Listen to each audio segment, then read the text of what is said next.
알아두면 쓸모있는 에너지 분야 주요 이슈를 쏙쏙 모아 쉽고 재미있게 브리핑해드립니다. 에너지 브리핑, 지금 바로 시작합니다. 산업통상자원부가 세계 최대 액화 천연가스 기업 중 하나인 카타르 에너지 측과 한 카타르 에너지 장관 회담을 진행, 에너지 수급 및 청정에너지 협력 방안을 논의했습니다.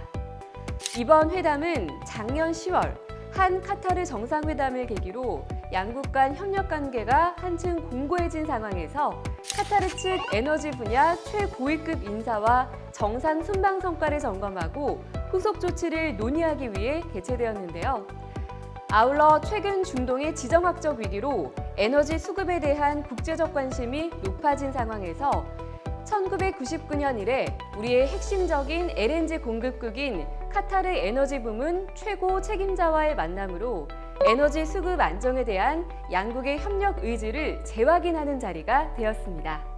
양측은 한 카타르가 주요한 LNG 협력국으로서 긴밀하게 협력해온 것을 높이 평가하고 향후 이러한 관계를 지속하는 데 동의했습니다. 또한 그간의 성공적 LNG 협력을 토대로 재생에너지, 수소 등 청정에너지로 협력의 범위를 넓히는 방안에 대해서도 논의하였는데요. 앞으로도 한 카타르가 주요한 LNG 협력국으로서 긴밀한 협력 관계를 유지해 좋은 성과를 낼 수 있길 바라겠습니다. 정부가 산업통상자원부의 수소특화단지 지정 및 지원 방안을 의결했습니다. 이로써 동해, 삼척, 포항이 국내 최초 수소특화단지로 지정됐습니다. 정부는 수소가 탄소 중립 시대의 핵심 에너지원이 될 것으로 보고 2019년 수소경제 활성화 로드맵을 통해 수소특화단지 육성 계획을 추진한 바 있는데요. 그 결과 수소 저장, 운송에 특화한 계획을 세운 동해, 삼척과 연료전지에 초점을 맞춘 포항의 계획이 국비 지원에 필요한 예비 타당성 조사를 통과해 국내 첫 수소 특화단지가 됐습니다. 이에 따라 올해부터 2028년까지 동해 삼척에서는 3,177억 원이 투입돼 수소 저장, 운송 클러스터 구축 사업이 추진되고 같은 기간 포항에서는 1,918억 원 규모의 수소 연료전지 발전 클러스터 구축 사업이 이뤄질 예정입니다. 또 이들 특화단지에 대해서 수도권에서의 이전을 전제로 2%를 더한 보조금 우대 혜택을 주기로 했는데요. 경쟁 입찰이 원칙인 산업용지의 수의계약을 허용하고 수요 공급 기업을 연계한 공동 연구개발 사업 추진도 지원할 예정이라고 합니다. 이날 회의에서는 수소 운송 수요 확대 전망에 따른 액화수소 운반선 기술 개발 지원 방안도 논의됐는데요. 우리가 기술 우위를 가지고 있는 LNG선에 이어 K조선산업의 초격차 경쟁력 확보와 신시장 선점을 위해 부가가치가 높고 파급 효과가 큰 대형 액화수소 운반선 기술을 조기에 확보할 수 있도록 적극 지원할 계획이라고 합니다. 산업부 안덕근 장관은 이날 서울 반포 세비섬에서 열린 제3회 수소의 날 기념식에서 수소는 인류가 반드시 도달해야 하는 탄소 중립 실현을 가능하게 하는 미래의 에너지원이라며 대한민국은 수소 활용 분야, 특히 모빌리티와 연료, 전지 분야에서 세계 최고의 경쟁력을 발휘하고 있다고 말했는데요. 앞으로 한국이 글로벌 수소 강국으로서 미래의 세계 시장을 선도하길 응원하겠습니다. 전 세계 지역 난방 시장이 2024년부터 2028년까지 매년 약 4.8% 성장해 65조 원 규모로 커질 전망입니다. 글로벌 시장조사 연구기업 테크나비오가 최근 보고서를 통해 이 같은 내용을 밝혔는데요. 이들이 분석한 성장 동력은 각국의 탈탄소화 목표와 AI 기반 기술의 발전이라고 합니다.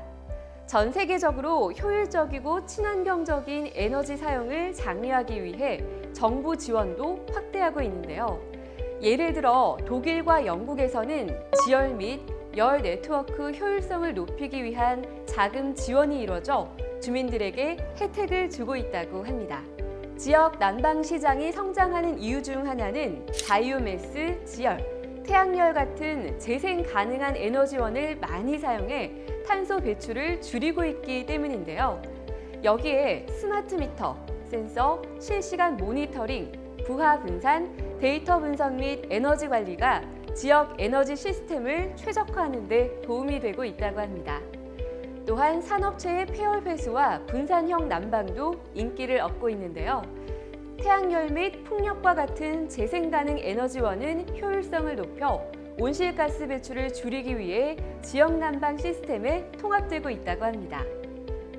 하지만 지역 난방 시장이 성장하는 데에는 걸림돌도 있습니다. 주요 문제는 바로 불규칙한 가격 구조인데요. 앙스테르담에서는 지역 난방을 공급하는 바템폴이 고정 비용을 30% 이상 인상하자 주택협회가 난방 연결을 중지해 주민들의 부담이 커졌다고 합니다. 앙스테르담과 로테르담에서는 이러한 예측 불가능한 비용 때문에 계획된 지역 난방 프로젝트들이 중단되기도 했는데요. 지역 난방 시스템의 성장과 수용을 보장하기 위해서는 안정적이고 투명한 가격 책정 메커니즘을 수립하는 것이 필수겠죠.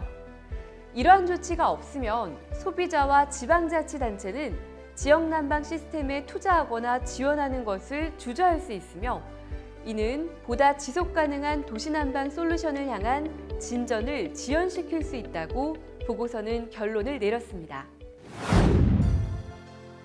1845년 11월 이라크의 척박한 땅에서 한 영국 고고학자와 그의 인부들이 끈질기게 발굴을 이어가고 있었습니다.